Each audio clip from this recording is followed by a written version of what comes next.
E aí, moçada? Como estamos com os estudos? Isomeria 100%, isomeria plana, isomeria geométrica e hoje quem?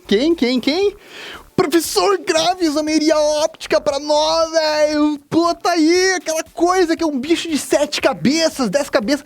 Pessoal, primeira coisa, tira essa coisa da tua cabeça de que isomeria óptica é difícil.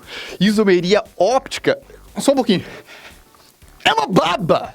É simples demais. E o pessoal fala, mas eu não entendi na aula. Eu sei, isso acontece, mas não vai acontecer aqui, tranquilo? Isomeria óptica pra você, então, professor, o que é isomeria óptica? Vou começar resumindo pra você rápido, porque afinal de contas é uma revisão pro Enem. Se é uma revisão, não é uma aula pro Enem. Só que detalhe, a revisão você aprende tudo. Então é uma aula. Pô, show de bola. Vamos lá? Isomeria. Isomeria óptica. Isomeria óptica é o seguinte, pessoal. Substâncias que têm isomeria óptica, elas desviam o plano da luz polarizada. Professor, eu já ouvi isso. Sim. Então imagine o seguinte. Imagine água aqui. Pensa no aquário. Um aquário tá aqui, onde eu tô segurando com a mão. Um aquário. E eu pego um feixe vertical. Vamos dar exemplo na vertical. Podia dar exemplo na horizontal, inclinado. Um feixe na vertical. Luz polarizada passa pela essa água do aquário e incide aqui na parede, também na vertical. O que eu percebi? A água não é opticamente ativa. A água não tem atividade óptica. A água não tem isomeria óptica. Por quê? Porque ela veio na vertical, passou pela água e continuou na vertical. Ó, não sofreu desvio a luz polarizada. Não, ela continuou incidindo na vertical. Vou dizer o quê? Que a água é uma substância opticamente inativa. Não tem isomeria óptica. Legal, né? Primeiro exemplo nosso. Professor, mas e se uma substância tivesse atividade óptica? Bom, não é nada aqui. Substância A. Ela vem um feixe, de novo, um aquário com uma substância A. Um líquido A, que depois a gente vai estudar como isso acontece, quem é, tudo mais. Esse líquido A, quando a luz polarizada passou, um feixe de luz polarizada na vertical passou, atravessou essa substância A, ela sofreu um leve desvio para a direita. Olha só, a substância A tem atividade óptica, a substância A tem isomeria óptica porque ela desviou o plano da luz polarizada, desviou para a direita. E direita, você lembra? Sou destro, direita. Então, é uma substância destro-direita. Destro gira o plano da luz polarizada para a direita. Destrógira. Fácil de lembrar, não vai ter problema nenhum. Substâncias que desviam o plano da luz polarizada para a direita é destrógira. Tranquilo, né? E não vem falar destrógira, tranquilo? Ah, professor, então e aquelas que desviam para a esquerda, é tipo canhotógira? Não, não é canhotógira, mas também não precisa, né? Depois da destrógira, a outra levógira. Se desviar para a esquerda, levógira, substância opticamente ativa também, tranquilo? Então se desviar para a direita, destrógira. Substância que tem isomeria óptica.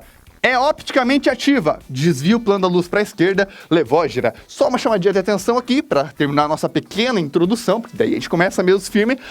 Isomeria óptica, não necessariamente, para não desviar o plano da luz polarizada, precisa ser substância que não tem isomeria óptica. Como que é, professor? Rapidinho, você vai entender, quer ver? Apesar que eu passo aqui pra você depois, tá? Mas vai entender agora. É que você não falou, professor, dessa tal mistura racêmica. É que imagina que eu tenho nessa mistura nesse aquáriozinho aqui, não tem água. Eu tenho duas substâncias que têm atividade óptica. São isômeros ópticos. Só que metade delas desvia para a esquerda e metade delas desviam para a direita. No mesmo recipiente. É uma mistura, duas substâncias diferentes. Uma levógira e outra destrógira. Na mesma quantidade, se elas estiverem dentro daquele recipiente na mesma quantidade, elas se anulam. E se chama mistura racêmica. Não vai desviar nem para a esquerda, nem para a direita. Mistura racêmica é quando eu misturo substâncias opticamente ativas destrógeras e levógeras na mesma proporção. O que acontece? A mistura se torna uma mistura opticamente inativa. Não desvia nem para a direita, nem para a esquerda. É um cabo de guerra. Um puxa para a direita ou para a esquerda. Já entendeu, né? Eu sei que já entendeu. E também, uma outra forma é um caso de isômeros mesos, que também não são opticamente ativos. A gente aplica isso aqui depois, aprende tranquilinho. A introdução tá feita. Vamos começar agora a entender essa matéria que todo mundo se assusta. Voltando com isomeria óptica, segunda parte. Substâncias ou substância opticamente ativa. Ou seja, substâncias que têm isomeria óptica.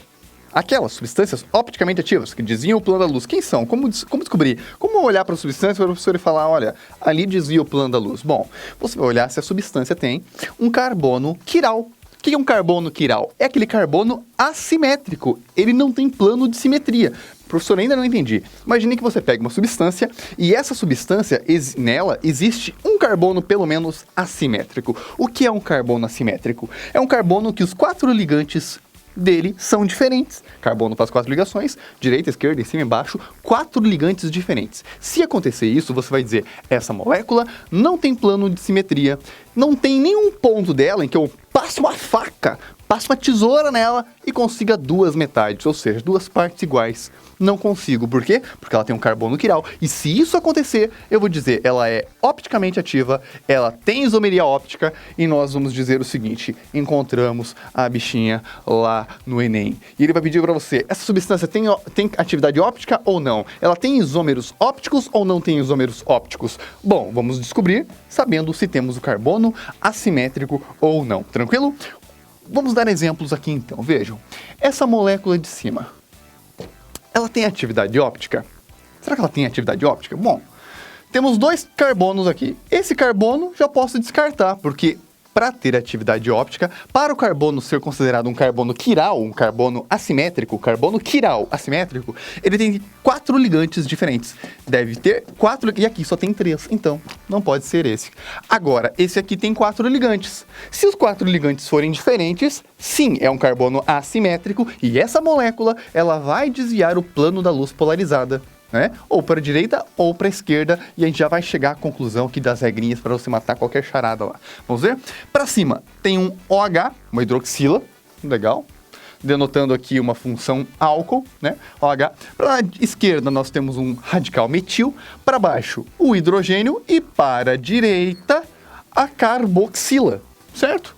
4 ligantes diferentes. Se eu encontrei nesse carbono 4 ligantes diferentes, eu faço uma anotaçãozinha nele aqui, uma representação, um asterisco, certo?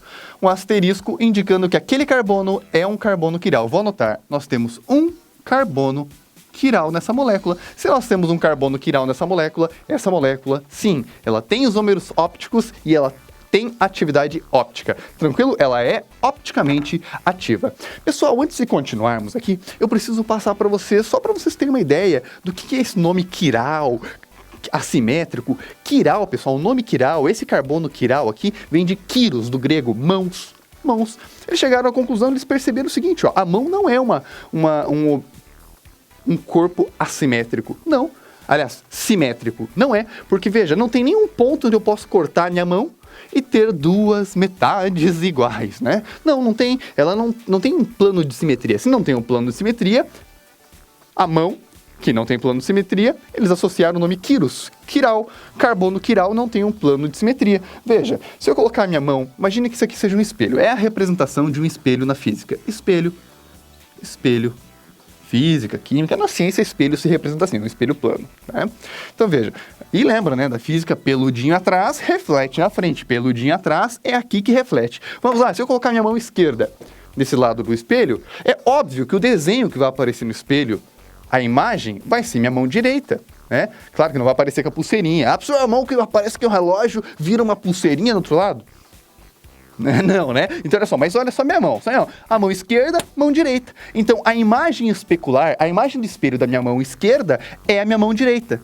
Beleza, a mão direita e a mão esquerda, elas não são superponíveis. Perceba, eu não consigo pegar a imagem, veja, a imagem com o objeto e colocar eles um em cima do outro e encaixar perfeitamente. Não dá, ó. O dedão fica com o dedinho e o dedinho fica com o dedão. Professor, mas não dá para virar a mão? Se virar a mão, fica com costas, não dá. Então, assim, quando você tem uma imagem, a imagem e o objeto assimétricos, por exemplo, a mão, por exemplo, essa molécula, que é uma molécula assimétrica, a sua imagem não consegue sobrepor o objeto. Eles não são superponíveis, veja, eles não se encaixam, tá? Isso é um dos conceitos para quiralidade, essa percepção no espelho. Daria para desenhar aqui outras moléculas, mostrar que elas são... Mas, tranquilo, a parte do espelho para vocês não é a mais importante, mas só para você lembrar. Se a molécula é quiral, se a molécula ela é assimétrica, tem um carbono quiral, a imagem dela, a imagem especular, não consegue se sobrepor a ela, que é o objeto, tá? Eles não conseguem. Agora, essa imagem especular e o objeto, eles formam um par de antípodas ópticas, um par de enantiômeros. Já vou falar sobre isso, tá? Já vou falar sobre isso. O que eu quero adiantar para vocês aqui é o seguinte. Bom, já sabemos, e é isso que precisamos por enquanto, descobrir se essa molécula tem atividade óptica ou não. Sim, professor, essa molécula tem atividade óptica porque ela tem um carbono quiral. Um carbono quiral, beleza. Se essa molécula tem um carbono quiral, eu vou dizer como regra a partir de agora e para você acertar no vestibular e Enem, que se é um carbono quiral, nós vamos ter uma forma destrógena para essa molécula e uma forma levógera para essa molécula. Por que uma, professor? Já vou contar por que uma, tá? Mas se essa molécula tivesse dois carbonos quirais, imagina que os dois fossem quirais. Bom, para um carbono quiral, para dois carbonos quirais, dois carbonos assimétricos, nós teríamos, perceba, duas formas destrógenas e duas formas levógeras. Tem que decorar isso, professor? Não, presta atenção. Ah, e se fosse três? Então, vou colocar aqui. Se fosse três carbonos quirais. Ah, nós teríamos aí, então, quatro formas destrógenas e quatro formas levógeras. Ah, professor, e se fosse quatro? Não vou mais fazer. Bom, o que você percebeu aqui? Não é proporcional. Ah, 1 dá 1, 2 dá 2... Quando dá 3, ficou 4. Como assim? Bom, porque assim, pessoal, olha só. Existe uma formulazinha 2 elevado a n, onde n é o número de carbonos quirais. É o número de carbonos quirais que a molécula tem. Para que serve essa formulazinha, professor, 2 elevado a n? Eu vou simplificar ela para você. Se tinha um carbono quiral na molécula, 2 elevado a 1 dá 2. Metade deles, se é 2, um é destrógeno, e um é levógeno. Professor, mas como é que você sabe que é um? Porque é metade. Presta atenção. Sempre dá certinho. Metade destrógeno, metade levógeno do número de enantiômeros que nós vamos encontrar. Já vou contar, explicar melhor essa formulazinha. Vamos ver de novo. E se fosse dois carbonos? Bom, se for dois carbonos, 2 elevado a n, 2 elevado a 2 carbonos quirais, né? Sempre é 2 a base. A base sempre é 2. 2 elevado a 2, porque imagina que tivéssemos encontrado 2 carbonos quirais. 2 elevado a 2, 4. 4, então vai dar 2, metade, 2 destrógenos e 2 enantiômeros levógenos. Tá ali. 2 destrógenos e 2 levógenos.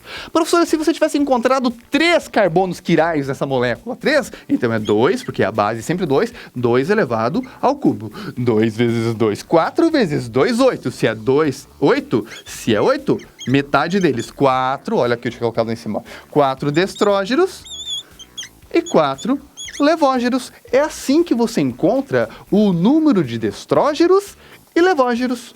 Tranquilo? Eu não vou me alongar muito nisso. Você dá uma olhadinha de novo, a fórmula do 2 elevado a n. E agora eu vou passar já a regra direto para vocês. E vocês vão dizer, não, mas foi muito professor resumido isso. Não foi nada resumido, vai resolver tudo com isso aqui. Presta atenção. Então você já sabe da fórmula do 2 elevado a n. 2 elevado a n. Bom, essa molécula aqui tinha um carbono quiral. Beleza? Tinha um carbono quiral. Vamos fazer com ela por enquanto. Um carbono quiral. Então, quantos destrógenos tem? Bom, é 2 elevado a n. 2 elevado a n é 2 elevado a 1, que dá 2 mesmo, né? 2. Eu sei que um o professor falou que é destrógeno e sempre o outro é levógeno, porque metade é destrógeno, metade é levógeno, beleza. Se ele te pedir quantos enantiômeros, pessoal, são essas formas, destrógeno, levógeno, quantos deles são? 2. Vou colocar aqui, são 2 enantiômeros. Desculpa fazer isso com você, mas eu tenho que fazer. Não vou deixar parado como as apostilas fazem, não. Enantiômeros aparecem. Aparece o nome enantiomorfos. Aparece o nome antípodas. Antípodas. Antípodas ópticas. O que são antípodas ópticas, professor? Enantiômero, enantiomorfos, o que é isso? Os destrógeros e os levógeros juntos. Quantos são aqui nesse caso? Ah, professor, são 2. Então, 2 enantiômeros ou enantiomorfos ou antípodas ópticas. Não vou iludir você, Tchukai, tá? São sinônimos aqui, anota isso. Dá um pause e anota isso. Dá um pause e anota isso. Beleza? Vou apagar aqui para não deixar tudo cheio. Anotou já os... Vamos tratar como enantiômeros. Então, se é 2 elevado a n, 2 elevado ao número de carbonos quirais, 2 elevado a 1, 2 são 2 enantiômeros, dos quais 1 destrógeno e o outro levógeno. Tranquilo. Se ele pedir para você quantas misturas racêmicas são possíveis de se fazer, de existir nessa substância aqui? Essa substância, ela dá origem a quantas misturas racêmicas? Mistura racêmica, pessoal, é aquela mistura equimolar, ou seja, em mesma quantidade de destrógenos e levógenos. Bom, professor, levógeno só tem um, destrógeno só tem um, então só dá para misturar uma vez eles e dar uma mistura racêmica. Sempre então, pessoal, olha só que fácil que é a regra. Sempre é metade do número que deu na formulazinha 2 elevado a m, também é o número de misturas racêmicas. Professor, então quer dizer que se eu encontro 1 para levógeno, 1 para destrógeno, 1 para levógeno, 1 para destrógeno, também vai ter uma mistura racêmica. Sim, também tem uma racêmica, ou um racemato. Ah, de novo tem sinônimo, professor? Sim. Mistura racêmica é sinônimo de racemato. Pausa o vídeo e anota, beleza? Racemato. Tem um racemato. Por quê? Vamos já deduzir isso aqui. Estamos de novo nessa formulazinha. 2 elevado a n. Me dá o número de enantiômeros, que é a soma dos destrógenos e levógenos todos juntos. As formas que têm atividade óptica. Eu sei que metade delas, já que é 2, metade delas é destrógeno, levógeno e também é o mesmo número de misturas racêmicas. Racemato. Tranquilo? Eu quero que você se prenda nessa formulazinha. Eu vou voltar agora, vou apagar esse quadro e a gente vai testar isso aqui para ver se você entendeu. Tranquilo? E não esqueça que ao final de cada conteúdo, você vai receber um mega simulado na plataforma EBTest, que traz, além de vários exercícios, um vídeo gabarito explicativo em cada alternativa, que é para você sair sem dúvida nenhuma e conseguir se preparar muito bem com as nossas videoaulas e muitos exercícios na sua prova de Enem, para a sua prova de vestibular, para o seu colégio. E você só larga pra gente um likezinho aí, dá uma compartilhada nos nossos vídeos e conta pra todo mundo que aqui você estuda com videoaulas e resolve exercícios com vídeo gabarito e tudo mais. E nós vamos lá para likezinho, like.